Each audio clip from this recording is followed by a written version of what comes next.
తెలుగు రాష్ట్రాలు నిప్పుల కుంపటిగా మారుతున్నాయి. రోజు రోజుకు ఉష్ణోగ్రతలు పెరిగిపోతుండటంతో రెండు రాష్ట్రాల ప్రజలు ఉక్కిరి బిక్కిరి అవుతున్నారు. ఉదయం 8 గంటలకే సూర్యుడు సుర్రుమంటున్నాడు. దీంతో ఇళ్ల నుంచి బయటకు రావాలంటే జనం జంకుతున్నారు.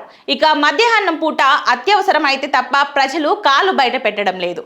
అటు ఆంధ్రప్రదేశ్, ఇటు తెలంగాణ రెండు రాష్ట్రాల్లోనూ దాదాపు ఇదే పరిస్థితి నెలకొంది. ఈ క్రమంలోనే రెండు రాష్ట్రాల్లోని పలు జిల్లాలకు ఇప్పటికే వాతావరణ శాఖ రెడ్ అలర్ట్ జారీ చేయగా మిగిలిన జిల్లాలకు ఆరెంజ్ అలర్ట్ జారీ చేసింది.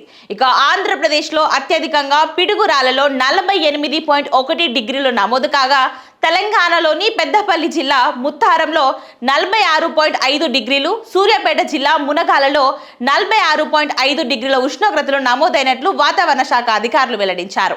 ఇక ఆంధ్రప్రదేశ్లోని 18 జిల్లాలలో ఏకంగా ఇవాళ 45 డిగ్రీలకు పైగా ఉష్ణోగ్రతలు నమోదైనట్లు వాతావరణ శాఖ అధికారులు స్పష్టం చేశారు.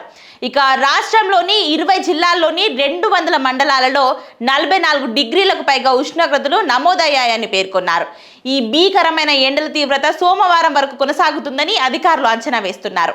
మరోవైపు తెలంగాణలోనూ ఎండలు దంచి కొడుతున్నాయి. భద్రాద్రి కొత్తగూడెం జిల్లా చంచుపల్లిలో 46.4 డిగ్రీలు, మహబూబాబాద్ జిల్లా కురవినిలో 46.3 డిగ్రీలు, ఆదిలాబాద్ జిల్లా జైనత్లో 46.2 డిగ్రీలు, సిద్దిపేట జిల్లా అక్కన్నపేటలో 46.1 డిగ్రీల గరిష్ట ఉష్ణోగ్రతలు నమోదైనట్లు వాతావరణ శాఖ అధికారులు వివరించారు.